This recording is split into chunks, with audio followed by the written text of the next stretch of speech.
Assalamualaikum warahmatullahi wabarakatuh. Muncul fenomena di masyarakat yang belum tahu tentang ruqyah itu apa. Karena ruqyah itu ada dua ya, ada ruqyah syariah dan yang syirkiyah.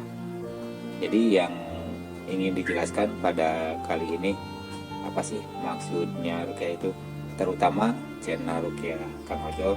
Saya akan bertanya langsung kepada yang bersangkutan gitu, karena banyak fenomena yang terjadi di ruqyah karena takut bahwa yang peruqyah tersebut adalah memasukkan jin kepada pasiennya. Kita klarifikasi ya tentang hal itu, tanyakan langsung kepada yang bersangkutan.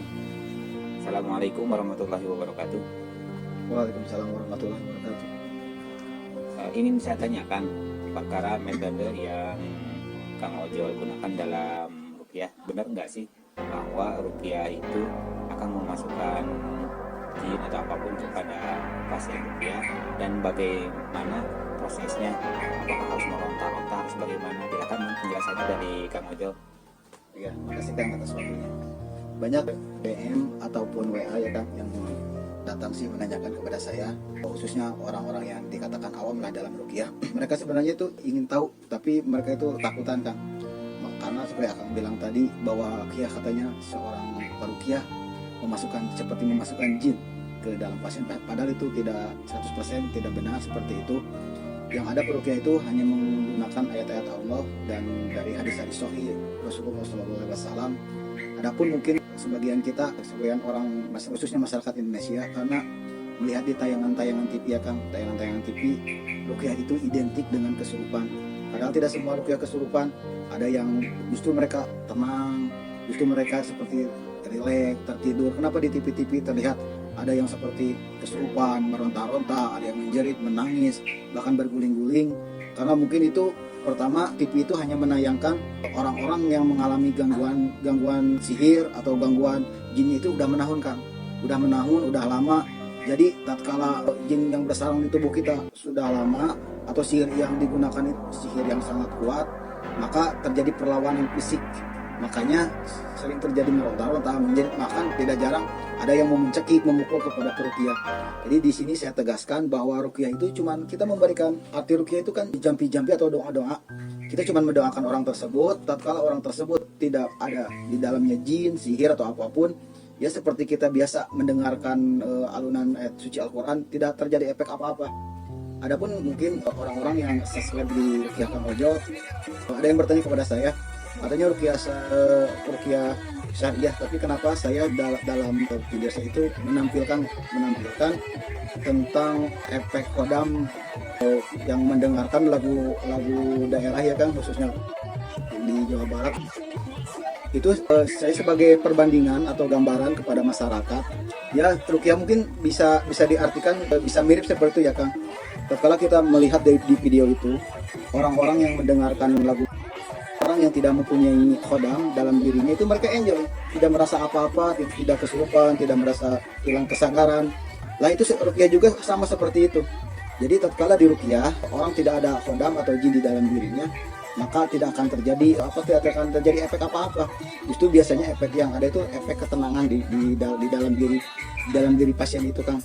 Jadi saya klarifikasi di sini khususnya kepada orang-orang yang belum mengenal apa itu ruqyah syariah. 100% tidak sama sekali peruqyah itu memasukkan jin kepada pasien. Seperti lagu yang tadi, kalau dari lagu itu jin itu menyenangi lagu tersebut, makanya dia itu masuk. Adapun dengan ruqyah, jin itu merasa terganggu, makanya mereka itu merontak. Mungkin penjelasan singkatnya seperti itu Kang. Terus pertanyaan kedua Kang, bahwa hukum meminta ruqyah berarti kita tidak dapat kesempatan dong masuk surga. Ada yang seperti itu. Kira-kira jawaban Akang seperti apa? Oh iya, benar Kang. Masyarakat juga bertanya, orang-orang yang mau diruqyah juga bertanya, mereka mengalami gangguan jin atau sihir atau apa, tapi mereka tidak meruqyah karena katanya takut tidak masuk surga.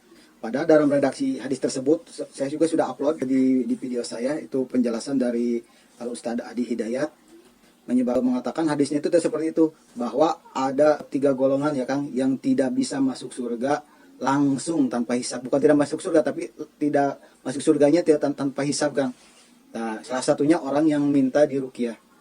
Kenapa beliau menyebutkan, di dalam video itu menyebutkan kita juga yang tidak diruqyah belum tentu masuk surga tanpa hisab, Kang. Jadi tatkala ada penyakit yang tidak bisa oleh medis memerlukan ruqyah, maka beliau juga menyarankan silahkan diruqyah, karena Nabi SAW itu tidak ada dalil yang menerangkan bahwa tidak boleh diruqyah. Dalam keterangan yang dikutip oleh Ustadz Adi dari tafsir Al-Fatihah menyebutkan bahwa ada rombongan sahabat datang ke kabilah tertentu, tiba-tiba si raja kabilah itu tersengat oleh kalajengking, ya Kang ya, yang sangat berbisa, kalajengking Arab.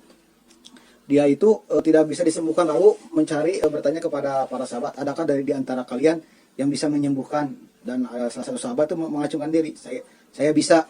Oh ya silahkan. Tatkala dibaca cuma satu kali, Kang, cuma dibaca Al-Fatihah, kehebatan iman sahabat itu berhasil, langsung sembuh. Dan diadukan kepada Rasulullah, ya Rasulullah, saya tadi meruqyah seorang di bani ini, dan gimana hukumnya ya Rasulullah? Kata Rasulullah, kamu dapat apa? Dapat beberapa kambing. Terus kata Rasulullah, bagian buat saya. Maka kambing tersebut dikasih sebagian kepada Rasulullah dan memakannya.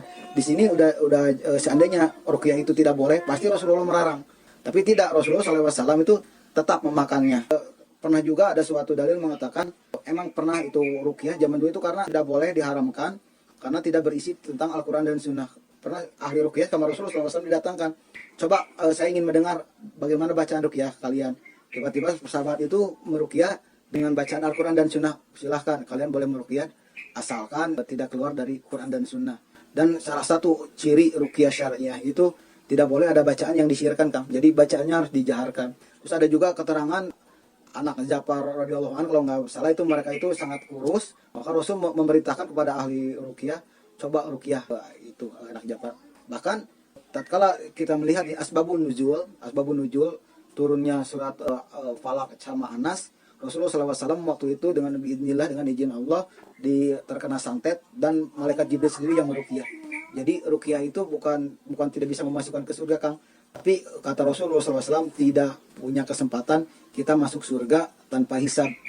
Kenapa? Karena kita takutnya bergantung kepada peruqyah. Kalau kita bisa sendiri, ya udah sendiri. Tapi insya Allah bukan hanya dengan karena kita tiba-tiba tidak meruqyah, ya Kang ya, takut tidak masuk surga, itu anggapan yang salah. Jadi kata Rasul, tidak bisa masuk surga tanpa hisab, dan hanya 70.000 orang, Kang, dari golongan umat ini yang bisa masuk surga tanpa hisab. Jadi ditegaskan oleh Ustadz Adi bahwa belum tentu orang yang tidak diruqyah pun bisa masuk surga tanpa hisab. Oh begitu. Berarti mudah-mudahan ini bisa menjadikan keterangan ya bagi yang ragu-ragu, saya tadi diruqyah jangan ya, diruqyah itu seperti apa. Mudah-mudahan penjelasan ini dapat dipahami oleh semua. Itu mungkin sebagai klarifikasi. Assalamualaikum warahmatullahi wabarakatuh.